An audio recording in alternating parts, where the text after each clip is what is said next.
আগের দিন বিকেলে একসাথে বসে চা খাওয়া বন্ধুটি যখন পরের দিন না ফেরার দেশে চলে যায়, সেই শোক সামলানোর জন্য তখন ঠিক কী রকম মানসিক প্রস্তুতি দরকার।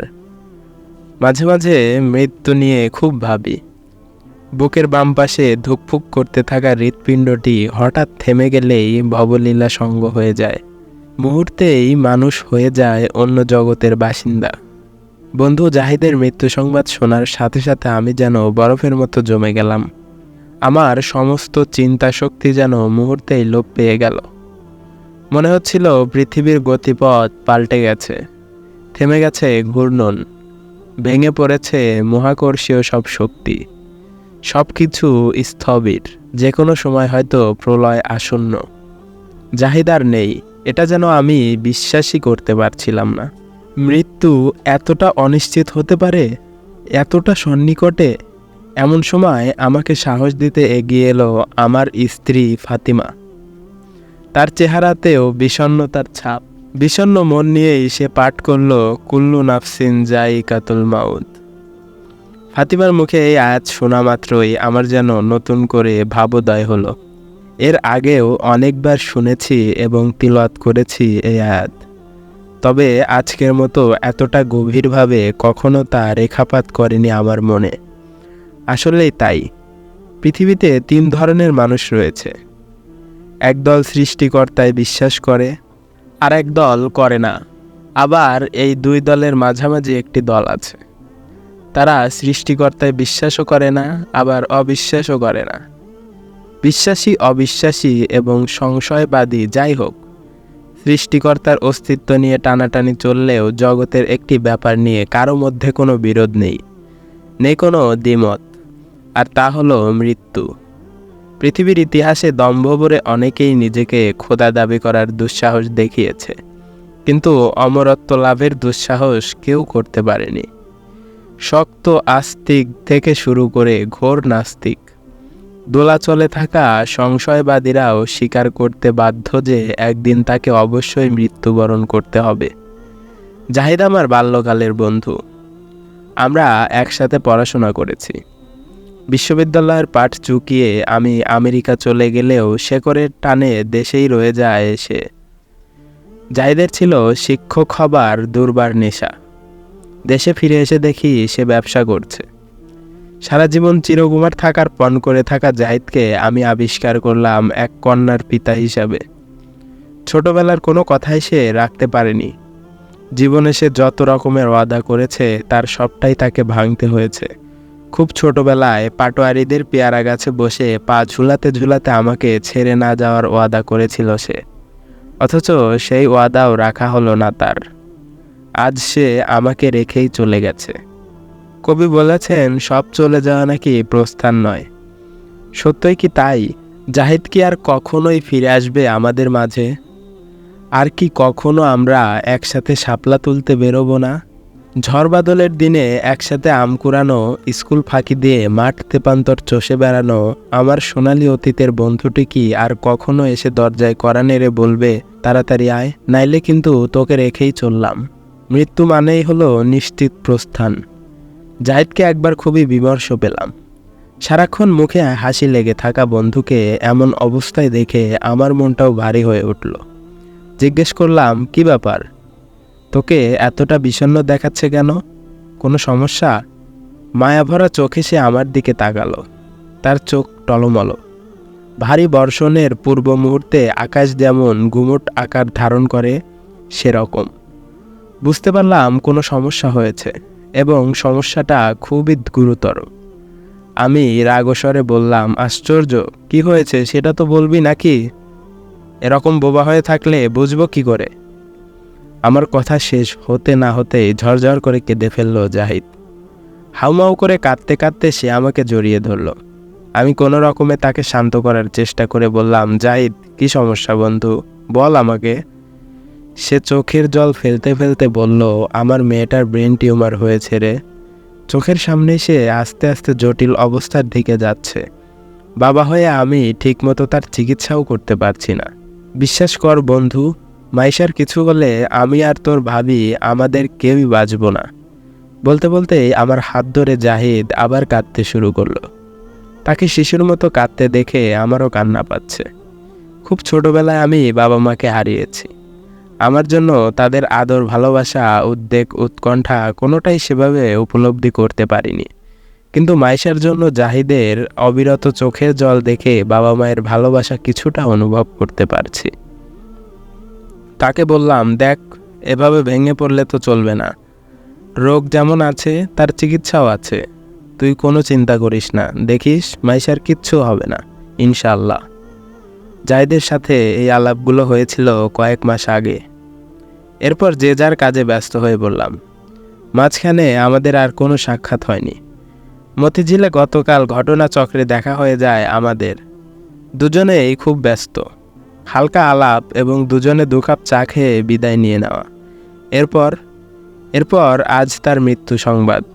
আহা মৃত্যু, আহারে মানুষ। কচু পাতার ওপরে জমে থাকা শিশির বিন্দুর মতোই ঠুনকো মানুষের জীবন।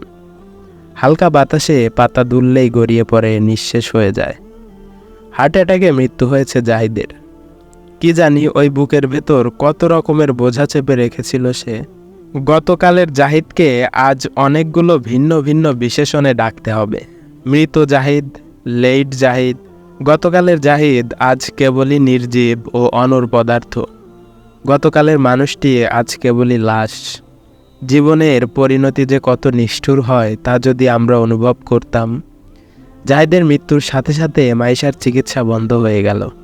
তার ব্যবসার পার্টনাররা নানা রকম অজুহাত দেখিয়ে সটকে পড়ল। তার মৃত্যুর সাথে সাথে নামে বেনামে বেরিয়ে এলো অনেক পাওনাদার। কোনো এক সাহিত্যিক বলেছিলেন, জীবিতকে নিয়ে ব্যবসা চলে, মৃতকে নিয়ে নয়। সেই সাহিত্যিক আজও বেঁচে আছে কি না জানি না। বেঁচে থাকলে তাকে আজ দেখানো যেত মৃতকে নিয়েও এখানে কত রমরমা ব্যবসা হয়। 3 মাসের মাথায় বাড়িওয়ালা জাহিদের স্ত্রী কন্যাকে আর বাসা ভাড়া দিতে রাজি হয় না। ব্যবসার অংশীদাররাও ব্যবসার বিরাট ক্ষতি দেখিয়ে জাহিদের নাম চুক্তিপত্র থেকে বাদ দিয়ে দিল। ঢাকা শহর, যেখানে পান করার মতো একটু পানিও মাগনা পাওয়া যায় না, সেখানে বুঝি এই অবস্থায় ব্রেন টিউমারের চিকিৎসা হবে? অবস্থা এমন, বাচ্চা মেয়েটিকে নিয়ে পথে বসা ছাড়া ভাবির কোনো উপায়ন্তর নেই। আমাদের অবস্থাটাও তেমন আহামরি কিছু নয়। মধ্যবিত্ত ফ্যামিলি। কোনো রকম নিজেদের ভরণ পোষণ সামলে বাড়তি কারো দায়িত্ব কাঁধে নেব সে সাধ্যি কই।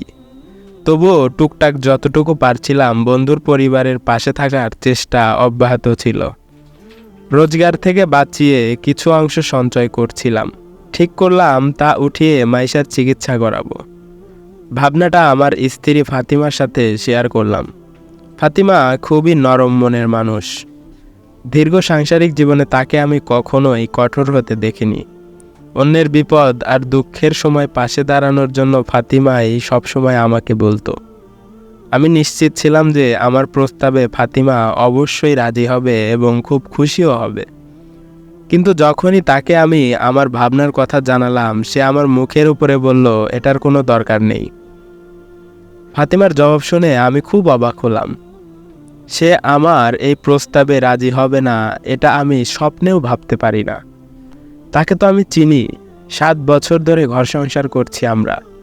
জীবনে যাকে সবসময় অন্যের ভালো থাকা আর অন্যের সুখের কথা ভাবতে দেখেছি, তাকে আজ এমন কঠিন আর পাষাণ রূপে দেখতে পাবো দুঃস্বপ্নেও আমি তা ভাবতে পারি না।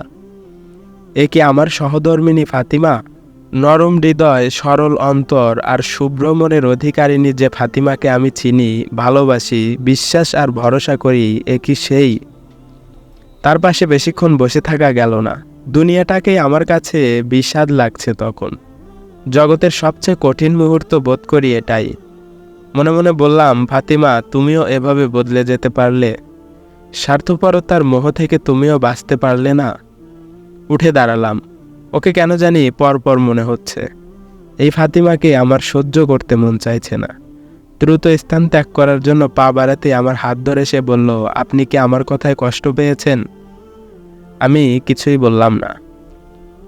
আজ তাকে আমার কিচ্ছু বলার নেই। কঠিন পাথরের মতো স্তব্ধ হয়েই দাঁড়িয়ে রইলাম। সে আবার বলল, আমার কথাটা একবার শুনুন প্লিজ। কি শুনবো আমি? স্বার্থপরতার গল্প ছাড়া আর কি শোনাবে সে আমাকে?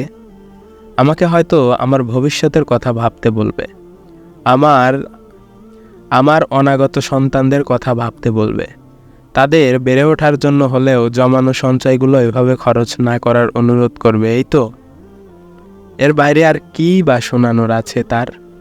আমার কোনো জবাব না পেয়ে ফাতিমা এবার তার কথা বলে যেতে লাগলো। আজকে না হয় ভাবিদের আমরা টাকা দিয়ে সাহায্য করলাম, কিন্তু আগামী পরশু কি হবে তাদের? কার কাছে যাবে তারা? কোথায় গিয়ে হাত পাতবে? ফাতিমার কথাগুলো বুঝে উঠতে পারছিলাম না আমি। নির্বাক দৃষ্টিতে তার দিকে তাকিয়ে রইলাম। সে বলে যাচ্ছে, আজকে না হয় তাদের আমরা দয়া করব, কিন্তু এই মুহূর্তে তাদের দরকার একটি আশ্রয়, মাথা গোঁজার জন্য একটি আবাস। এই মুহূর্তে মাইশার একটি নির্ভরতার ছায়া দরকার। পরম যত্নে তার মাথায় বুলিয়ে দেবার মতো দুটো কোমল হাত দরকার। তার মাথার উপর দরকার একটা বটবৃক্ষ। ফাতিমার কথাগুলোর কোনো মর্ম উদ্ধার করতে পারলাম না। তাকে অনুরোধ করে বললাম, তুমি কি আমাকে একটু পরিষ্কার করে বলবে তুমি আসলে কি বলতে চাইছো? এবার ফাতিমা আমার হাত ধরল। আমি খেয়াল করলাম তার চোখ দুটি রক্ত জবা ফুলের মতো লাল হয়ে উঠেছে। আমার চোখে চোখ পড়তে সে হাউমাউ করে কেঁদে ফেলল। তার কান্নার কারণ আমি বুঝে উঠতে পারছি না। এই ফাতিমাকে যেন আমি চিনতেই পারছি না কোনোভাবে। সে কান্না থামিয়ে বলল, আপনি ভাবিকে বিয়ে করুন। আমি পুনরায় নির্জীব হয়ে গেলাম। তার মুখ দিয়ে বেরিয়ে আসা বাক্যটি আমি বিশ্বাস করতে পারছি না। আমি কি ঠিক শুনেছি? কি বলল এটা ফাতিমা? এটা সে ভাবলই বা কি করে? এটা সে ভাবলই বা কিভাবে? ফাতিমা মাটির দিকে তাকিয়ে আছে। টপ টপ করে তার চোখের জল নিচে গড়িয়ে পড়ছে। আমি তাকে স্পর্শ করলাম। দুহাতে তার মুখ আলতো করে ধরে বললাম, তুমি ঠিক আছো তো?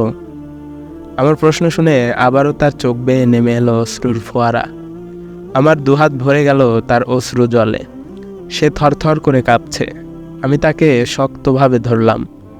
আমার বাম হাত দিয়ে তার চোখের জল মুছে দিতে দিতে বললাম, এটা হয় না ফাতিমা। কেন হবে না? আল্লাহ না করুন জাহিদ ভাইয়ের জায়গায় আপনি আর ভাবির জায়গায় যদি আমি হতাম, আমাকে উদ্ভ্রান্ত অসহায় অবস্থায় ধুকে ধুকে জীবন কাটাতে আপনি দেখতে পারতেন? আমি যেন বোবা হয়ে গেলাম।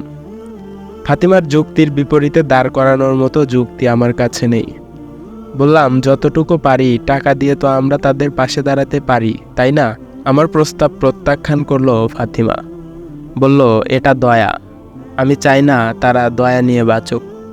আমি চাই তারা অধিকার নিয়ে বাঁচুক। একজন নারী তার স্বামীর অধিকার, একটি সন্তান তার বাবার অধিকার নিয়ে বেঁচে থাকাটাই আমার কাছে পছন্দনীয়। সেবার আমি আর কোনোভাবেই ফাতিমাকে বোঝাতে পারিনি। তার যুক্তির কাছে পেরে ওঠা আমার সাধ্যের বাইরে ছিল। তার চেয়ে বড় ব্যাপার হলো তার স্যাক্রিফাইসের সামনে আমাকে মুখ থুবড়ে পড়তে হয়েছে। এমন পবিত্র ইচ্ছাকে অসম্মান করার মতো দুঃসাহস আমার হয়নি। সত্যি সত্যি আমাদের বিয়ে হয়ে গেল। যেদিন আমার দ্বিতীয় বিয়ে হলো সেদিন বাইরে তুমুল ঝড় বৃষ্টি হচ্ছিল। আকাশে মুহুর্মুহু মেঘের তর্জন গর্জন। ভারী বর্ষণে প্রকৃতি তখন একেবারে দিশেহারা। এমন ঝড়ো হাওয়ার রাতে আমার ঘরের ভেতরেও একটি ঝড় বইছিল। সেই রাতে ফাতিমা আমাকে জড়িয়ে ধরে শিশুদের মতো হাউমাউ করে কাঁদছিল। বাইরের ভারী বৃষ্টির সবটুকু জল যেন ফাতিমার চোখে এসে ভর করেছিল। জাগতিক নিয়মে পুরুষেরা নাকি কঠিন প্রকৃতির হয়, তারা নাকি খুব সহজেই কাঁদে না। জগতের নিয়মকে ভুল প্রমাণিত করে সেদিন ফাতিমাকে জড়িয়ে ধরে আমিও খুব কেঁদেছিলাম। ভিডিওটি ভালো লাগলে লাইক দিবেন এবং চ্যানেলটি সাবস্ক্রাইব করবেন পরবর্তীতে এরকম আরো নতুন নতুন ভিডিও পেতে, এবং কমেন্ট করে জানাবেন আপনাদের প্রিয় বইগুলোর নাম। আমরা তা পড়ে শোনানোর চেষ্টা করব। ধন্যবাদ।